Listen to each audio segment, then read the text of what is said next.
I am so excited for today's session of Skills Fact or Fiction. My name is Karina Lamb, and I'm the Global Leader for HR Tech Advisory at Mercer.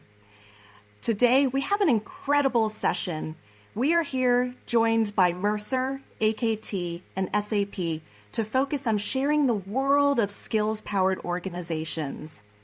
Mercer is going to share invaluable insights on skills and job architecture from the advisory lens. SAP is going to share it from a technology perspective, and AKT is going to close us out from an implementation perspective.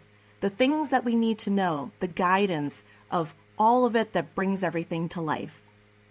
So on the agenda, we've got three key components. As I've mentioned, we're going to be led from a Mercer perspective on skills and the future of work.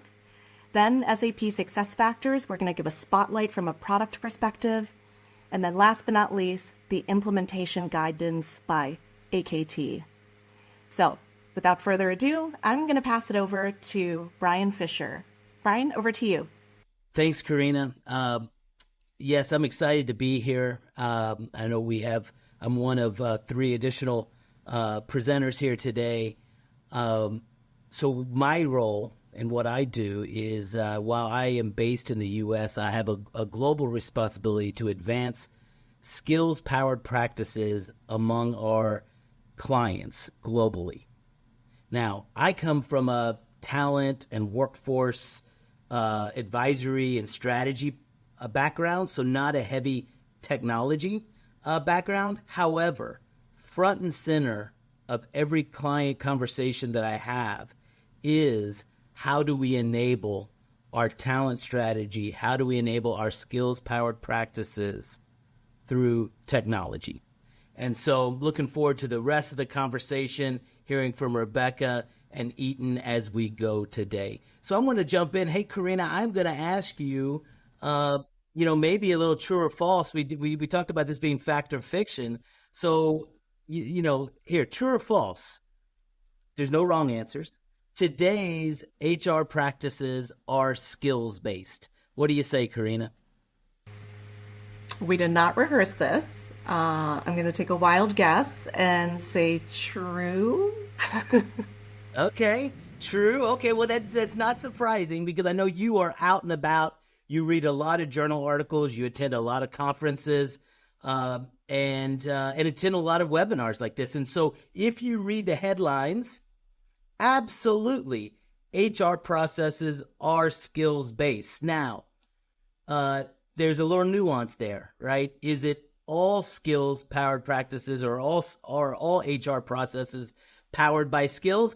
Well, what we've learned, and what I mean by that is there's a kind of a fundamental shift between job-based and skills-based, right? And so absolutely, when you see some of the things on the screen like career planning or hiring, are we doing this where the logic for the decisions are based on the job that an incumbent sat in or their job history?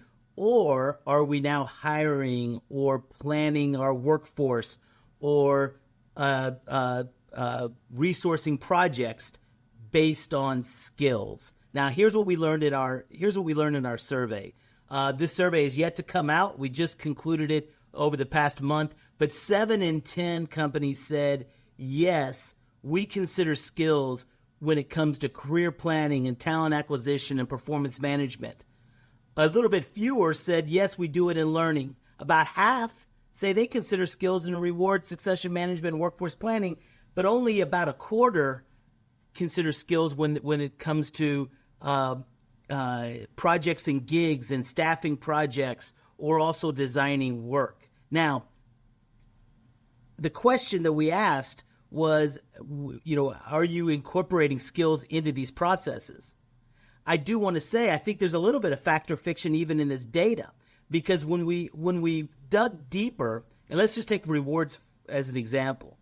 When we dug deeper and said, okay, really, half of you are considering skills when you're making pay decisions, we learned that really only 1 in 5 say they truly have a rewarding for skill program, meaning that a data element in their process is skills, and that triggers a different set of rewards or a different decision around how they pay people. And that's only for one team or one project or one function in an organization. It could be all, but what we've learned is that that's really just for at least one team or function. So because of this, that is why you'll notice the terminology skills powered. Mercer, we've adopted this concept of skills powered organizations versus skills based organizations because it's about pace, it's about timing, it's about moving at the speed that your organization can move into. And so I like the idea that you have all of these processes on the right side of the screen. At your time, you power those on with skills, right? You power learning based on skills. You power up pay based on skills. You power up talent acquisition based on skills. It does not mean you have to do it all at once. And it doesn't mean you have to have every decision around, for instance, talent acquisition based on skills. But what it means is you're powering those decisions with skills data. So I'm going to ask another question. Karina, tomorrow's HR processes, are they skills powered, true or false? I'm going to go with true. Hey, we'll call you, the modern day Nostradamus. How about that? And so the reason you're correct is the pace of change is fundamentally complex and unpredictable. And what organizations are realizing is in order to keep pace, whether that's with the acceleration of AI, whether that's with different work models, whether that is ESG factors and the importance of sustainability, where they're all landing is that skills really needs to become the currency of the market. And so what we've learned is from a business agenda, because of all this, that organizations are planning and structuring and designing work to increase productivity, enabling growth, reducing cost, and exhibiting flexibility as needed. And then the HR folks, well, on their agenda is reimagining HR processes designed around skills to attract and retain. And because of this, leading employers are establishing skills as that common thread across the labor market, really as the integrator across HR and business agendas. And so what does that mean and why? Well, why is there are really three critical capabilities. Really, when I talk to clients, I say, if you want to win in tomorrow's future of work, you need to be world-class at three things.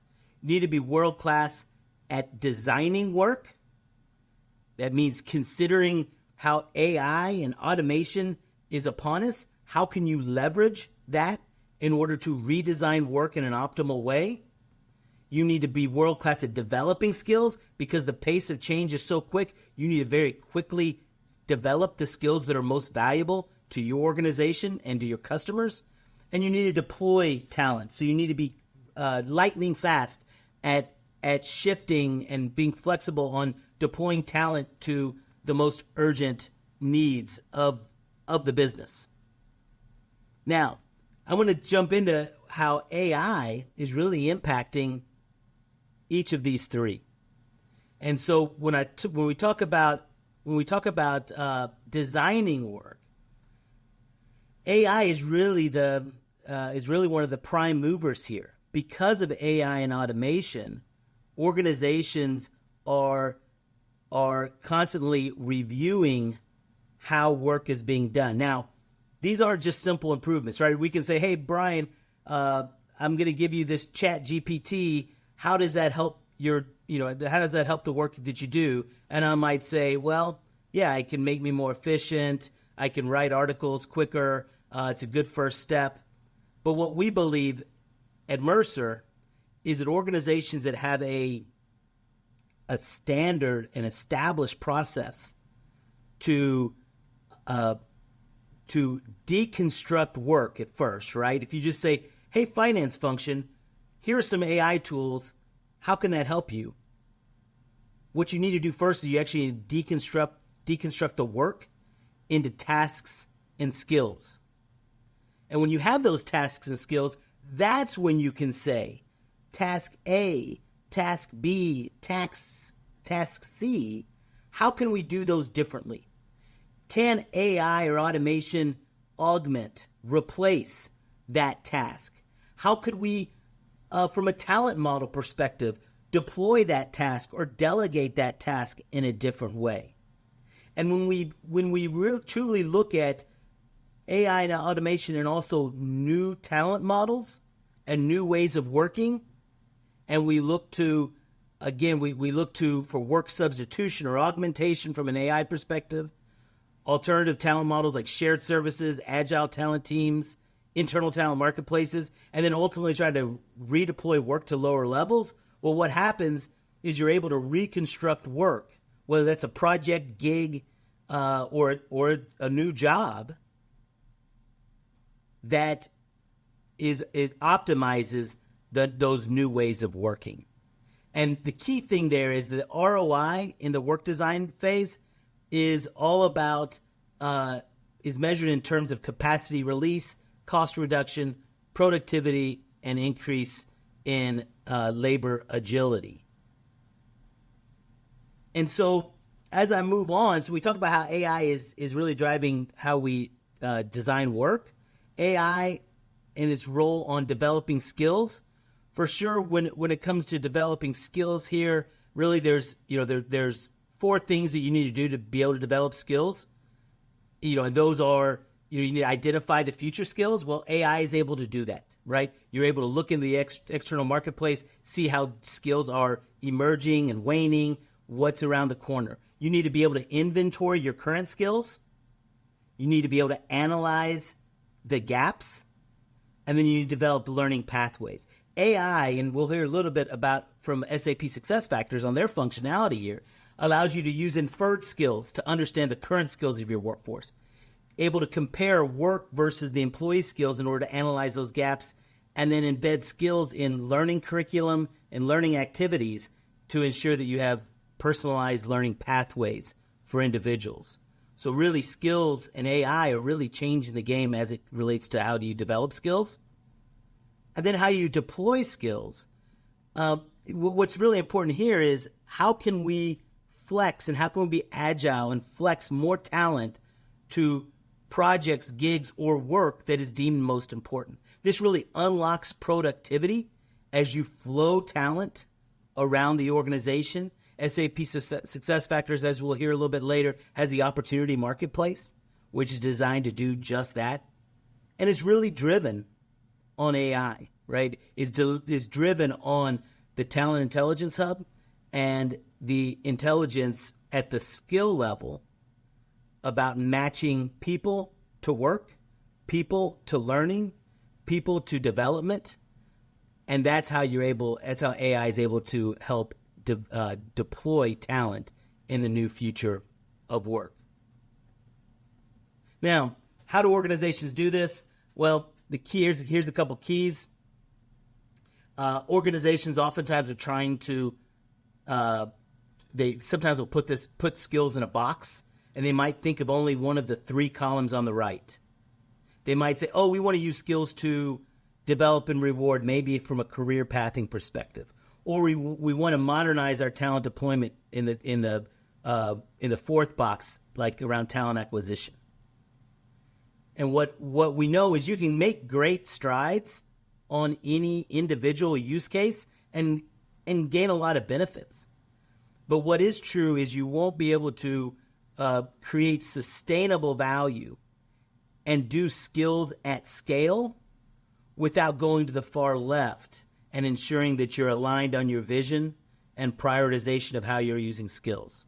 That you go to the 2nd column and you build a strong foundation, job profiles underpinned by good quality skills data and the ability to measure skills at the individual level. And then ultimately you see the long line at the bottom that this is enabled through digital enablement services, strong change activation, digital strategy, maximizing the value of the wonderful technology that is available to us today. And with that, I think it's a nice segue into the conversation with Rebecca. Hi, everyone. My name is Rebecca Regan-Thiem, and I'm a member of the product strategy team at SuccessFactors. Our colleagues in the Growth and Insights team are a team of industrial organizational psychologists who study all kinds of things about the HR market and talk with our customers all the time. They've been doing a review of HR meta trends every year for the past 5 years, and you can see on this slide that skills have been at the top of the list for all of those years. Last year, we actually had 2 skills-related trends. Number 1 was winning the race for skills, and the other was mobilizing the workforce for the future. And here in 2024, we're seeing that skills have become the center of a lot of HR practices for our customers and in the market in general. So just like Mercer, we're doing a lot of research. We're actually doing or have done several specific discrete studies with groups of our customers, with the HR leaders, as well as their employees, to talk about different aspects of skills in the workplace. And what I'm going to present to you next is a little bit of the theory behind why we have focused in the last 3 years on building the Talent Intelligence Hub. So our team has done several discrete studies with our customers, with the HR leaders, the CHROs, and even their employees, and learned a lot of things about how skills-based processes, what they mean to them, and how they are perceived in their organizations. On the leadership side, we see that HR leaders are really looking for a bunch of different benefits from bringing skills into the mix. They're looking to make their decisions on talent, whether it be hiring, promotion, successors, more fair and equitable. They're really expanding their talent pools by reducing the reliance on old-fashioned certifications, education, criteria that we used to use to hire people, and looking at criteria that are, again, more equitable, more easily accessible for some folks. Maybe we don't need a university degree to have that coding experience in the software world, for example. We also just plain get people a much better understanding of their workforce, what they can do, helping them to find people who have skills that are important to their organization, maybe from a job that they held before they worked for that company. And so they're not associated with their current role, but that person brings those skills to the table. And then, of course, we can do things faster when we have good data. We can justify our decisions. We can justify our programs and get that budget. There's a lot of good stuff that happens, of course, when you have the information upon which to base your decisions. And for employees, it really brings a lot of autonomy and a sense of owning their own career development when they have the information, what's expected of them in their role, and what's expected of them if they want to advance to another role or be participating in a particular program or on a certain new team. All of these things are much more clear to the employees when you have skills in the process. And then within SuccessFactors, using the Talent Intelligence Hub that I'll talk about in the next slide, we bring a lot of wonderful things sort of into a virtuous cycle by keeping skills in the mix. So we start with a better hire. We're hiring, again, like I said, on those newer, more agile, more modern criteria. We have actually AI-powered functionality inside SuccessFactors to help you figure out the skills that are associated with a job requisition, and then find the candidates who have the best skill match for that requisition. We also, once we onboard people, we're giving them very clear expectations, what's needed to get the work done. We also keep their skills data current, first of all, by automatically populating whatever is associated with their job.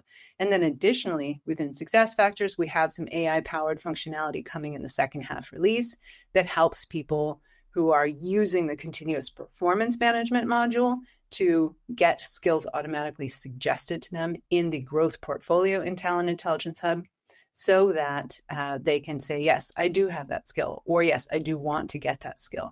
So really aiding and making it easier for people to keep that skills data up to date. We're, of course, also working with some great partners that can use AI as well to get this information based on other data sources, such as the work systems that they're working in, like a ticketing system or potentially a chat system. This is something some folks love, some folks don't love, but we have a lot of options with our partners.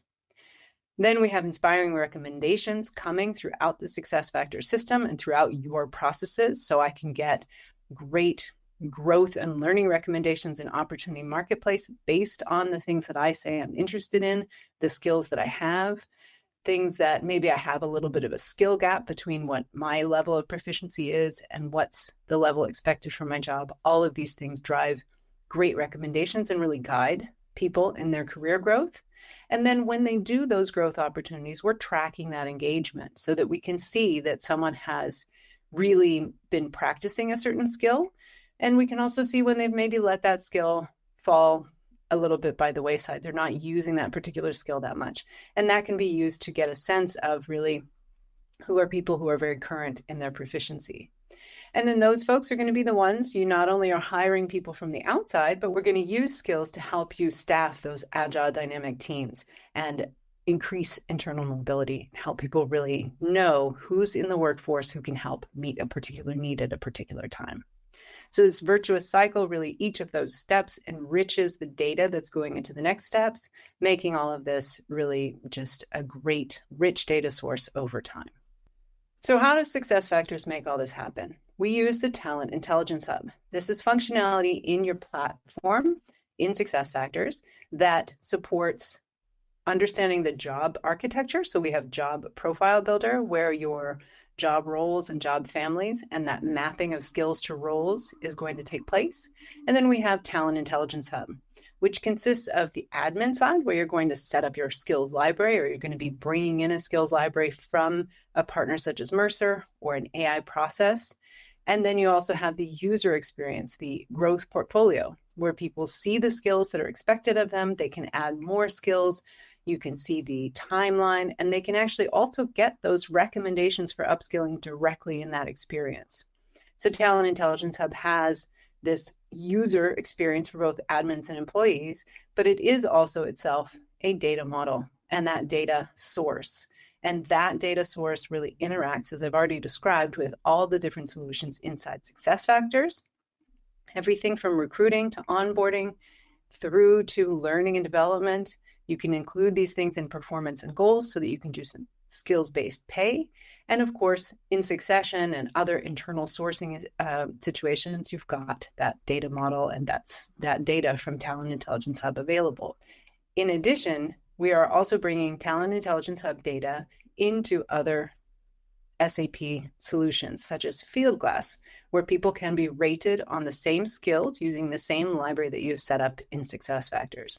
And they can be rated on the same scale of proficiency. And what that enables then is in S4, someone can staff a project with the right people, with the right skills, at the right level, whether or not they're actually employees who are in SuccessFactors or they're potential contractors who they're finding through Fieldglass, allowing you to bring those two populations together and find the right person no matter what, comparing apples to apples and using the same language. Certified integration with the Talent Intelligence Hub, including the Job Profile Builder, so that we can say together to our mutual customers, you know that this wonderful IP that's coming from Mercer, or potentially some AI sourced skills that is coming from a different one of our partners, those data are going to flow into SuccessFactors successfully. So we are testing those. We're working together to make sure that everyone's data is coming into the system in a way that they feel is appropriate for their intellectual property, like Mercer's. And we're really happy to be able to suggest these are great partners for our folks to work with, our customers. We know a lot of people are having a little concern about how to get started. These partnerships are a great way to just get that whole process jump-started. And with a partner like Mercer, you obviously have wonderful consulting offerings as well. So just to sum up my part of the talk, Talent Intelligence Hub is the way that we make skills-based processes possible in SuccessFactors. We're using that single data model, so we really are talking the same language throughout all of SAP. We're going to help you find hidden gems and increase your funnel for both internal and external staffing and sourcing. We're going to democratize access to opportunities, to possibilities to job shadow, to teams that are doing the hot new thing. We're going to make that possible for people who have the qualifications that are really needed above and beyond, or perhaps totally instead of whatever educational experience and the more traditional criteria that we use, whatever those qualifications might be. we're making sure that you have someone who can do the work and who's interested in doing the work, so they're really going to bring a lot of value and thrive. And then, of course, we use all that information to inspire people and guide them in their career development throughout all of the SuccessFactors system, again, because we're using Talent Intelligence Hub across all of our solutions. So with that, I'll hand it over to AKT, and thank you all very much for spending a few minutes with me. Hey, thank you, Rebecca. My name is Eitan Bernstein. I'm a partner at AKT, and I get to build on the shoulders of giants. AKT as a implementation partner basically gets to sit and leverage the great thought leadership and research and direction that Mercer, our partner, builds, and leverage the product excellence and the technology that SAP creates, and put those together in our work in the daily on the ground where the rubber meets the road with our customers, and deal with many of the daily challenges and implementation elements that many of our customers meet. And I want to use this time to share a few experiences and tips and guidance from the implementation challenges and journeys that we've gone through with customers. These are just a few examples of the key things we see learning as we're working with those customers. So Brian mentioned how important it is to set in place the foundations, to put in place the core of this so that it really builds, so that all the practices build on top of that. And historically, when I've been in this business for many, many years, we used to do projects for months and maybe even years of analyzing skills and interviewing managers. And people think, oh, putting in place this infrastructure can be an incredibly difficult project. Well, no, we don't really do that very often anymore. There are ways to put in place a robust and advanced skills architecture by leveraging other practices. One approach which many organizations, many of our customers take, is do a top-down approach. Take an off-the-shelf job skills and skills architecture that has been based on research, on common practices, on continuously adopted, and implement that as the baseline for organizations. It's the fastest way to get going with proven models of skills and jobs that work. A lot of organizations think that's a great way to start, and we do as well, but feel that may not always fit exactly to the specific needs of my organization, my culture, my industry, and want something that's more adept to our needs. A different approach that is supported by SAP SuccessFactors capabilities is to bring a bottom-up approach, leveraging the AI skills extraction from job descriptions. Basically say, let the AI analyze our existing job descriptions and infer the skills out of that, then allowing human professionals to review that and define which of those skills we want to include in our library. And the truth is that probably the best practice is a gradual combination of the two. Start with a structured taxonomy that's based on research, based on best practices, but also leverage the unique elements of your organization, deriving the learning from the job descriptions to tweak and improve and make your skills architecture for your organization the best fit to the specific needs, industry, and challenges of your organization. A second thing that we see a lot of organizations addressing and we deal with it in our implementation processes is how do you take this enormous challenge of transitioning all of our business processes, all of our use cases across HR into a skills-powered world. And as Brian said so eloquently, this is not a one-time thing. This is a journey, and it's to do it right at your time. And our recommendation based on our experience with our customers is to think about this as a use case-driven design. In other words, they can't address all use cases at once.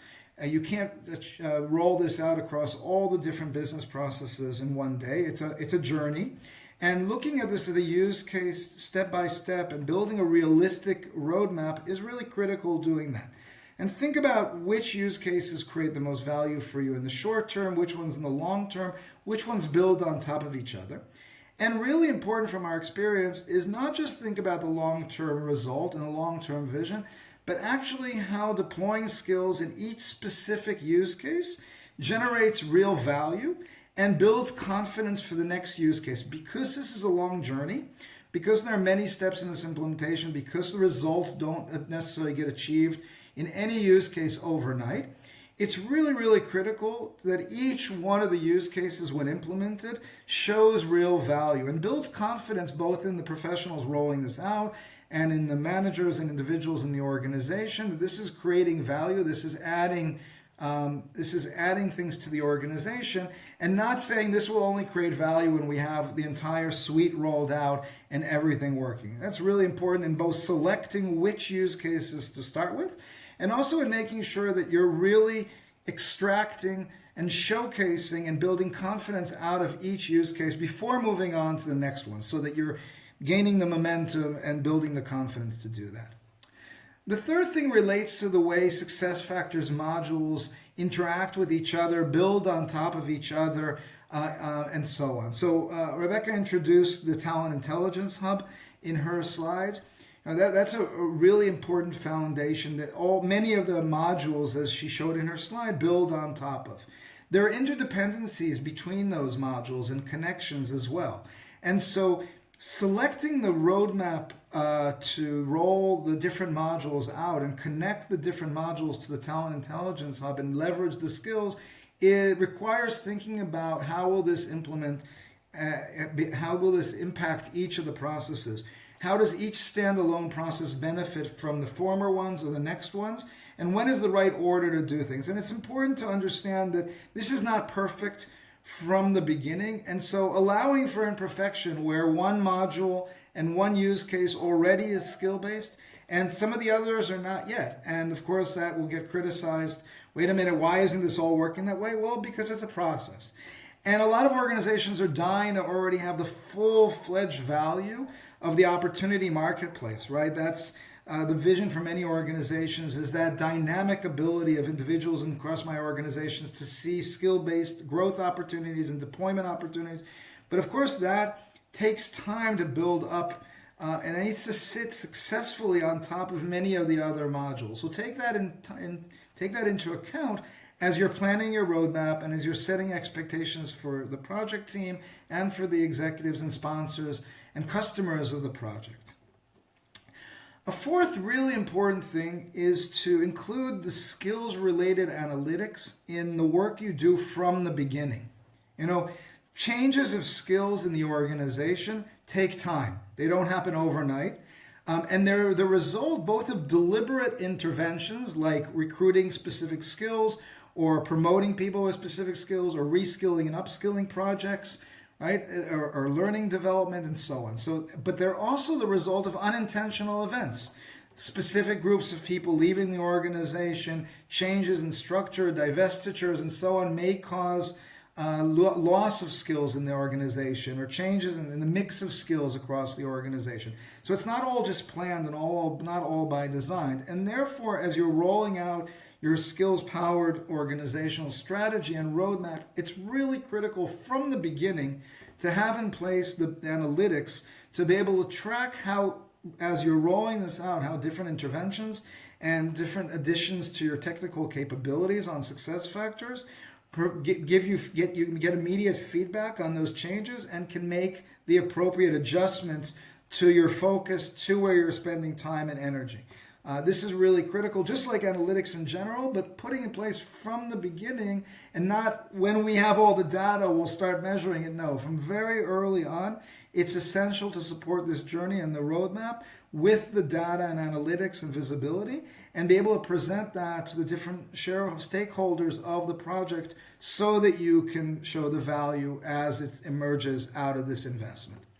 And of course, we can't underestimate the importance of change management in communication. Brian emphasized how important this is in this process. When we go into looking at change and communication in a skills transformation, we need to remember that we have very different populations, that each one of them experience the change around skills-based implementations in a very different way. Individuals in the organization experience this as learning a new language about who I am, what my capabilities are, what my development opportunities are, where I need to strengthen and learn new things, where I can upskill, and so on. People managers need to develop new skills in assessing the capability skills of individuals, in giving them feedback about those, and in directing individuals, their employees, to development opportunities so that they can improve and build on skills that are needed for the organization. HR professionals need to learn how to implement skills into all processes they design and use skills as part of their coaching work with executives and managers in the organization. And senior executives need to start looking through the filter of skills at the organization, where we have gaps in skills, where are we going to develop them, are we going to buy versus build skills in the organization. So each of these different stakeholders need their own unique intervention, their own unique support to build up these new capabilities and take them through this learning process. So since this is a long process with multiple stakeholders, we need to make sure we have robust change management governance mechanisms in place, continuous feedback through the analytics, and feedback directly from the individuals and stakeholders to ensure that this truly achieves its value over time. Those are just 5 recommendations from us, and of course there are many other opportunities and challenges as you're implementing these, and we're happy to partner with additional organizations to do that. All right, thank you, man. It's a lot of good information today, and I just want to follow up on something that Eden said is really important, right? A lot of folks are at the starting gate. They're looking at this journey. Sometimes it can look intimidating. They don't know where to start, and the best thing, and I really remember what Eden said, is you don't let perfection get in the way of progress. It's not going to be perfect, so take that first step. I have a client that said that his mantra is start something small, stupid, right? Like that was his saying, is he just needs to start something small, like do that right now, and learn from it, right? The way I think about things is there are simple no regrets moves. And when you think about a system implementation, you think, are you ever going to look back and say, I wish I didn't have a strong job architecture embedded in my SAP success factors. I wish I didn't know a lot about these jobs and what skills are most important for these jobs. It's okay that you don't know exactly how you're going to use every process and embed every bell and whistle. But there are some no regrets moves that you're never going to look back on and say, I wish I didn't know this about my workforce. So I'll leave you with that as a way to kind of get off the starting gate, is to look for something simple and look for those no regret moves. Thank you very much for your time. I really appreciate it. You see our names here. Feel free to get in contact with us if you have any questions or comments. Karina, you started us off. You have any other last comments as we close? No, that's perfect. That's a perfect wrap up, Brian. Thank you so much. Again, as Brian had mentioned, please feel free to reach out to us. We're here to help, and hopefully you had a view into the world of skills-powered organization. Thank you.